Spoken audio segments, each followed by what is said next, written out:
Hello, my name is Jared Richardson, United Country, Richardson Real Estate and Auction. I'm Elizabeth Henson, and welcome back to Make Your Move Mondays. Glad to be back. We've been talking this week. We've had several contracts come in, and we discuss things with a lot of people, and we have a lot of different discussions. And of course, when you list your property, one of the questions is, why do I use a real estate agent?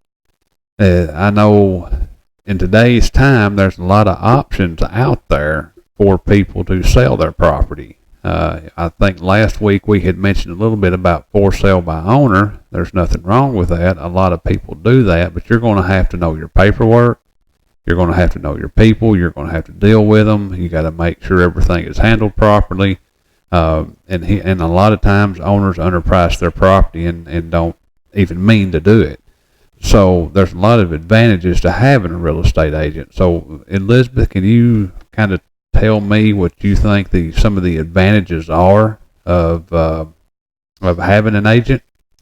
The number one reason I think it is important to have a good agent in your corner is legal reasons. I think we forget sometimes how much emphasis is put into our contracts and how many legal things go into our in and outs of every day that we have. So when you have a contract and you have a buyer and a seller and you come to terms, that contract there to protect both parties. Both parties. Okay. I think another very important reason to have a good realtor in your corner is listing and selling process. It is very easy for us to look at the market and see what it's going to do and see what your house needs to be listed for and see what it could potentially sell for. Those are things that are our job to do. Those things are our job to do. And of course, we pay for a lot of tools that the general public does not have at their disposal. And we can really do a lot of market research. I know at times it's a situation where the buyer wants a certain price, and we can do our research and we can say, hey, this is what our market is showing. This is what we think your property sells for. Now, whether they were going to list it higher or lower, it's just a tool that we have to really be able to nail down the market. I think another benefit is better home presentations. A lot of times people do not want to have to schedule 5 different showings on their home. They want someone to come in and do it and be in communication with the people and show the people their house and then be in communication with them after the house. It kind of leaves you open to be able to do what you need to do and let us do our jobs. That's what we do. Right. And the scheduling, a lot of people have to work. So if you got 2 or 3 showings in a day or a week, well, you're not having to take off work and go to it, and it saves you a lot of time and a lot of money. I think also having an agent speeds up time to close. I follow my contracts from the time every part of the contract is signed until the time that it closes, so I keep up with every single piece of my transaction and make sure that everything flows very smoothly. Yeah, following your transactions to closing is very important. The communication with the people. Sometimes I know that's a weak point for a lot of people. Different offices are set up. Some people will show the property and write the contract and hand it off and never talk to that person again. I know us, the way we are set up, you're dealing with one agent the whole time, or the title company or attorney, whatever it may be. Right. Another key point is that your home statistically will get more views being listed with a realtor because we know exactly where to put that home. We know exactly what to send out. And we have lists of people that are probably looking for something like you want to list, and we can show that to them. And now, usually that'll bring higher prices as well because it's in front of more people. When you have homes and you're selling homes, selling property and selling homes, there's a lot of different disclosures. I know if a home is built before 1978, you're supposed to do lead-based paint disclosures. There's property disclosures. There's disclaimers, agency disclosures, and the contract. So there's a lot of paperwork that we have to do, which therefore goes into the protection of the buyer and the seller. So it's not just one-sided on these contracts. Yes, there are many intricate parts of our contract that have deadlines and due dates and due diligences that we are overseeing kinda and making sure that everything is flowing just like it's supposed to.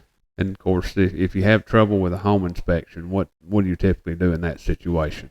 So I try to already be upfront with the other agent. If there's another agent that's already working on, say, the buyer side and I've got the seller, I already try to be upfront and have an open line of communication with the other agent just so that we're on the same page and that we can get ahead of these things sometimes. A lot of times, and this may be something that you want to discuss a little bit, is what an inspection period looks like and what takes place in that inspection period. What is the typical inspection period? What do you typically see? I typically put 10 days on my contract. I see 14 days a lot, but I like to put it within the 10-day inspection because I know a lot of inspectors can get it done in that time, and I would rather not tie up a property any longer than I have to. And just in case too, there's something wrong that needs to be fixed, and you don't have a lot of paperwork already started and things like that. Right, and then of course there's the resolution period. How long do you typically like for resolution period to be? 2 to 5 days. Really, 2 days is a good number for me. But there are cases where we do a 5-day resolution. You don't want it too long because you need to be talking back and forth on what's going to be fixed or what's not, or how it's going to be negotiated out. So let's talk through the steps just a minute about the inspection period. So the first thing that once the contract is signed by all parties, if you have that 10-day inspection period, you would then schedule your inspection with a licensed inspector. It's not something that your father-in-law can come in and do and just say, I don't like this, this, or this. This has to be done by a licensed inspector per the contract. Yes, per the contract. However, you can request that a family member, if your father-in-law is a contractor or father, brother, mother, whatever, is a contractor and has qualifications or some type of builder, as long as you note it somewhere, such as Right. the special stipulations that they will be the ones and the seller will agree to that, then Right, it has to be agreed upon by it has both to be parties. agreed upon by both parties. I don't want to say a way around that, but Right. that can be done also. Right. So let's say we got the inspection back. We review that with our buyers.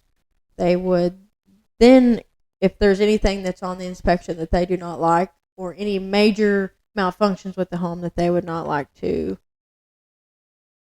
per se fix or remedy, they would fill out what's called the repair proposal. That's right. Yeah, once you get that proposal, and there's a difference. There's 2 different ones. There's a proposal, and then there's an agreement. So that proposal is saying, hey, I want you to fix this, this, and this. And then the seller can always come back and say, well, I'll fix this, this, and this, but not this. Right. That's just the proposal to each party. Right. Why is it important to have a home inspection as a buyer? Just for protection, because as an agent, myself, me speaking, I don't know everything there is to know about a house. And it's always good to have a second set of eyes come in. There's a lot of emotions that go into buying a home. When you pull up to a house, a lot of times you immediately know if you like it or not. And then as you look inside and look around, and if it's something that you really want, you start getting more excited, and sometimes you overlook things. And it's just very good to just have a second set of eyes. The biggest thing about home inspections, sometimes I feel that people panic when something needs to be done, and a lot of times it's not as big of a deal. I mean, don't get me wrong, there's some major issues out there that they come up with that the property owner will say, hey, I didn't even know I had that issue. I'm very glad this was done. I've had that happen several times, and they repair it. Which brings me to another point that I just thought about. You said emotion, and buying a home or selling a home, land, it is a big emotional decision It for is. a lot of people, and you are less likely to make an emotional, rash decision if you have an agent in your corner. That's right. Because if we get to know people really well and we get to know their story, and and probably a good idea of what they need or want in a home. And so if we get to a home and they love it right off the bat, but we notice some things that are not really going to fit what they originally wanted, that's when we can say, hey, let's take a step back. Maybe let's look at a few more before they make a rash emotional decision. That's right. And you can explain things to them too. Sometimes in certain areas, we're fortunate in our area that we don't have restrictions, we don't have zoning, but there are cases that people want to use a property for a particular manner or something particular, and we should know if they can use it for that or not. Right. Because a lot of areas have that zoning, they have that planning commission and different things, and you may not be able to do what you want to do on that property. So it's very important that your agent is knowledgeable, about the area, right, or at least know how to find out what he or she needs to find out. Which is another good reason to use a local realtor. We know so much about the area. Perry, Decatur, Lewis, Humphreys, all of the surrounding counties we know about. We have roots here. We know the in and outs of the county. We know the benefits of everything. And it just really is beneficial to use a local realtor that has a good idea of what's in the county, I feel like. It does. So when we say local, we mean somebody that knows the area. But our area is really pretty broad. It is. You're not limited to a 5-mile radius or No. a 20-mile radius. I know you were talking about looking at one in Laverne. So we serve the middle and the West Tennessee areas. Done a lot of business all across the state. I haven't went as far as Knoxville or that far, Right. but it's we've done a lot of business throughout many different counties. There's a lot of paperwork that goes into this. And we talked about it earlier that it's for the buyer and the seller's protection. It is kind of a funny thing. When I started in real estate, like I say, I think about 28 years is how long I've been doing it. When I started in real estate, we had a 2-page contract, and I would mail it, literally, U.S. mail it to people. So it would take a week to 2 weeks sometimes to get the contract signed.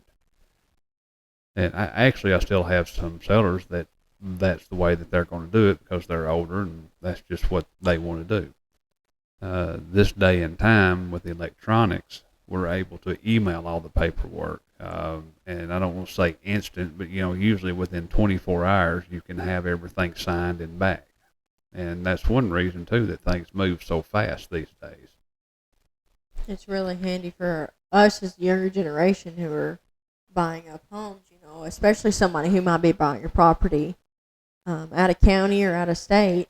It's very easy to be able to show them the property, then go back and discuss it, whatever they need, and then not have to come back to sign everything. So, Jared, I know your office has been open a little while. How long has your family been in real estate? Well, more than a little while. A long while. A long while. My dad started this business about 50 years ago. He's been in the real estate that long. I've been doing it 28 years. My oldest daughter is in real estate here again. We're a generational real estate company. And our office, like I say, we're based in Middle Tennessee, and we have several agents now. So we've grown the last year. Last several years. But our office, we've been here. We've been through the thick and the thin. We're not a fly-by-night company. We certainly have been in it in some good times and some bad times, and I think we've mentioned it maybe one of the previous episodes. My dad talks about borrowing money at 18 and 19%. So when you look at it like that, 6 and 7% sounds pretty cheap. Mm-hmm. But we've been here a long time to serve this community, to serve our buyers, to serve our sellers. We sell a lot of residential. We sell a lot of land. We have several big tracts that we sell and have for sale now, as well as small tracts. So, we're not limited to, we only want to sell 1,000-acre tracts. We want to, and we do sell quarter-acre tracts, or, just smaller than that, actually, when you get into some home lots. So we sell all kinds of things. We do auction. We have an auction business. You've been a part of that with us the last couple of years, and it's been it's been real good. We got an auction coming up March the 9th this year. And we are personable people. We love to build relationships with people. We have strong connections with a lot of people in the county, and we are a tight knit office, and if you have one of us in your corner, you've got all of us in your corner. I feel like because we're all That's working right. for our buyers and And we'll all sellers. help each other. You know, we're not We're not cutthroat. we're not cutthroat at all. If you need something, if you know, Leah or someone else needs something, then you know, Lathan or anyone, Derek, anybody will be glad to help in any way. And talking about Leah, I know our next episode, I think we're talking about hopefully if everything works out the way we want, we'll be talking about off the grid properties. And she's kind of a specialist in that area. She's very familiar with it, and you know, she can really dive down into it and tell us more about it. But that's what we will talk about some on our next episode. Will be off the grid living. So if you've got one of those that you're looking at selling, or you're interested in buying one of those, we will have Leah as our special guest next week to discuss some of those. Yeah, and I guess I got off the subject of our office, but we got Well, we've got a tight we got a tight knit bunch up there, and we work real well together. We do. Check us out on the website at richardsonresales.com. Be sure and subscribe to our link on YouTube, and we're setting up a Spotify account. We'll be on there. So y'all check us out. Be sure and subscribe. Leave us some comments. Certainly appreciate it, and look forward to our next episode. See you next time on Make Your Move Mondays.